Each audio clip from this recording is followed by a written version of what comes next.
Big boss ಮನೆ ಮತ್ತೆ ಅಕ್ಷರಶಃ ರಣರಂಗವಾಗಿದೆ. ರಜತ್ ಕಿಶನ್ ಹಾಗೂ ಧನ್ರಾಜ್ ಆಚಾರ್ ನಡುವಿನ ಜಗಳ ತಾರಕಕ್ಕೇರಿದೆ. ಮೊನ್ನೆಯಷ್ಟೇ ಧನ್ರಾಜ್ ಹಾಗೂ ರಜತ್ ಮಧ್ಯೆ ಮಾತಿಗೆ ಮಾತು ಬೆಳೆದಿತ್ತು.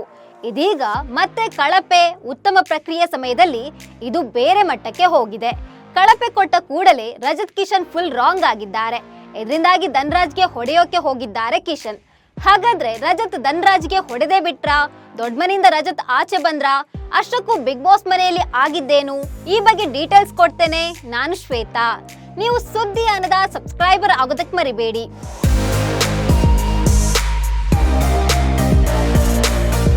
ಬಿಗ್ ಬಾಸ್ ಕನ್ನಡ ಸೀಸನ್ 11 ನಲ್ಲಿ 3ನೇ ವೈಲ್ಡ್ ಕಾರ್ಡ್ ಸ್ಪರ್ಧಿಯಾಗಿ ರಜತ್ ಕಿಶನ್ ಬಿಗ್ ಬಾಸ್ ಮನೆಗೆ ಎಂಟ್ರಿ ಕೊಟ್ಟಿದ್ರು. ದೊಡ್ಡ ಮನೆಗೆ ಕಾಲಿಟ್ಟಿದ್ದಂತೆ ಧೂಳೆಬ್ಬಿಸಿದ್ದ ಕಿಶನ್ ನಿಜಕ್ಕೂ ಟಫ್ ಸ್ಪರ್ಧಿ ಅಂತ ಮನೆ ಮಂದಿ ಮಾತ್ರವಲ್ಲ ವೀಕ್ಷಕರು ಕೂಡ ಅಂದ್ಕೊಂಡಿದ್ರು. ಆದ್ರೆ ದಿನ ಕಳೀತಾ ಇದ್ದಂತೆ ರಜತ್ಗೆ ಬರೀ ಮಾತೆ ಮುಳುವಾಗ್ತಿದೆ. ಆರಂಭದಲ್ಲೇ ಗೋಲ್ಡ್ ಸುರೇಶ್ ಜೊತೆಗೆ ಕುಸ್ತಿಗೆ ಬಿದ್ದಿದ್ರು. ಅದಾದ್ಮೇಲೆ ಉಗ್ರಂ ಮಂಜು ಜೊತೆ ಕಾಲ್ ಕೆರ್ಕೊಂಡು ಜಗಳಕ್ಕೆ ಬರ್ತಿದ್ರು. ಇದೀಗ ರಜತ್ ಧನ್ರಾಜನ್ನ ಟಾರ್ಗೆಟ್ ಮಾಡಿದಂತೆ ಇದೆ. ಹೌದು, ಮೊನ್ನೆಯಷ್ಟೇ ರಜತ್ ಮತ್ತು ಧನ್ರಾಜ್ ಸಿಕ್ಕಾಪಟ್ಟೆ ಜಗಳವಾಡಿದ್ರು. ಧನ್ರಾಜ್ ಒಂದು ಹೆಜ್ಜೆ ಮುಂದೆ ಹೋಗಿದ್ರು. ರಜತ್ ಗಲ್ಲ ಹಿಡಿದು ತಟ್ಟಿರೋದು ಇದೆ. ಇದರಿಂದಾಗಿ ಆ ದಿನ ದೊಡ್ಡ ಮನೆಯ ವಾತಾವರಣ ಫುಲ್ ಬದಲಾಗಿತ್ತು. ರಜತ್ ಮತ್ತು ಧನು ಕಿತ್ತಾಟವನ್ನ ಉಗ್ರ ಮಂಜು ಹಾಗೂ ಕ್ಯಾಪ್ಟನ್ ಗೌತಮಿ ಬಿಡಿಸಿದ್ರು. ಇದೀಗ ಮತ್ತೊಮ್ಮೆ ದೊಡ್ಡ ಮನೆಯಲ್ಲಿ ಧನ್ರಾಜ್ ಆಚಾರ್ ಹಾಗೂ ರಜತ್ ಕಿಶನ್ ಜಗಳ ತಾರಕಕ್ಕೇರಿದೆ. ಕಳಪೆ ಉತ್ತಮ ಪ್ರಕ್ರಿಯೆ ಸಮಯದಲ್ಲಿ ಇದು ಬೇರೆ ಮಟ್ಟಕ್ಕೆ ಹೋಗಿದೆ. ಕಳಪೆ ಕೊಟ್ಟ ಕೂಡಲೇ ರಜತ್ ಕಿಶನ್ ಸಿಟ್ಟಾಗಿದ್ದಾರೆ. ಮಾತಿಗೆ ಮಾತು ಬೆಳೆದು ಈಗ ಕೈ ಮಿಲಾಯಿಸುವ ಮಟ್ಟಕ್ಕೆ ಜಗಳ ಬೆಳೆದಿದೆ. ರಜತ್ ಕೈ ಮುರಿತೀನಿ ಅಂತಾರೆ, ಕಾಲ್ ಮುರಿತೀನಿ ಅಂತಾರೆ. ಅದಕ್ಕೇನೆ ಈ ವರ್ತನೆಗೆ ನಾನು ರಜತ್ಗೆ ಕಳಪೆ ಕೊಡ್ತೀನಿ ಅಂತ ಧನ್ರಾಜ್ ಹೇಳಿದ್ದಾರೆ. ಧನ್ರಾಜ್ ಕಳಪೆ ಕೊಟ್ಟಿದ್ದೇ ತಡ. ರಜತ್ ಕಿಶನ್ ರಾಂಗ್ ಆದ್ರು. ನೀನು ನನ್ಗೆ ಮೃದುವಾಗಿಯೇ ಹೊಡೆದೇನೋ, ಎರಡು ಗಲ್ಲ ಹಿಡಿದು ಜೋರಾಗಿ ಹೊಡೆದಿರುವೆ. ಇದು ಸರಿನಾ? ನೀನು ಸರಿಯಾಗಿದ್ದೀಯಾ? ನಾನು ಸರಿ ಇಲ್ಲ. ನನ್ನ ಬಗ್ಗೆ ನಿನಗೆ ಗೊತ್ತೇ ಇಲ್ಲ. ನಾನು ನಿನ್ನ ಹೊಡೆದೇ ಹೊರಗೆ ಹೋಗೋದಂತ ರಜತ್ ಕೆಂಡ ಕಾರಿದ್ದಾರೆ. ಯಾವಾಗ್ಲೂ ಕಣ್ಣೀರು ಹಾಕ್ತಿದ್ದ ಧನ್ರಾಜ್ ಈ ಬಾರಿ ಸುಮ್ನೆ ಇರ್ಲಿಲ್ಲ.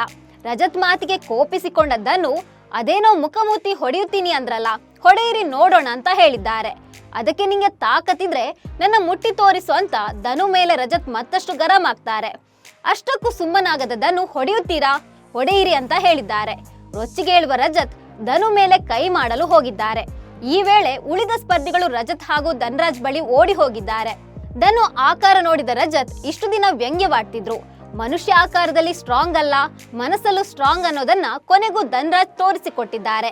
ನಾನು ಬಂದಿರೋದು ಆಡೋದಕ್ಕೆ ಅನ್ನೋದನ್ನ ಮನೆ ಮಂದಿಗೂ ತೋರಿಸಿಕೊಟ್ಟಿದ್ದಾರೆ ಧನ್ರಾಜ್. ಇಲ್ಲಿ ದೊಡ್ಡ ದೇಹ ಇದ್ರೆ task win, Bigg Boss win ಅನ್ನೋ ಮಾತಿಗೆ ಟಾಂಗ್ ಕೊಟ್ಟಿದ್ದಾರೆ ಧನ್ರಾಜ್. ಇನ್ನು ಧನ್ರಾಜ್ ಜೊತೆ ರಜತ್ ಈ ರೀತಿ ವರ್ತನೆ ತೋರಿಸಿದ್ದಕ್ಕೆ ವೀಕ್ಷಕರು ಕೂಡ ಕಿಡಿಕಾರ್ತಿದ್ದಾರೆ. ರಜತ್ ಅವರಿಗೆ ನಾಮಿನೇಟ್ ಅಥವಾ ಕಳಪೆ ಕೊಟ್ರೆ ಸಹಿಸೋದಕ್ಕೆ ಆಗೋದಿಲ್ಲ. ಬಿಗ್ ಬಾಸ್ ಮನೆಯಲ್ಲಿ ಗೂಂಡ ವರ್ತನೆ ಏಕೆ? ರಜತ್ನ ದೊಡ್ಡ ಮನೆಯಿಂದ ಆಚೆ ಹಾಕಿ ಅಂತ ಅನೇಕರು ಕಾಮೆಂಟ್ ಮಾಡ್ತಿದ್ದಾರೆ. ರಜತ್ ದೊಡ್ಡ ಮನೆಯಿಂದ ಆಚೆ ಹೋದ್ರಾ? ಈ ಬಗ್ಗೆ ನಿಮ್ಗೆ ಏನನ್ಸುತ್ತೆ ಅಂತ ಕಾಮೆಂಟ್ ಮಾಡಿ. ನಮಸ್ಕಾರ.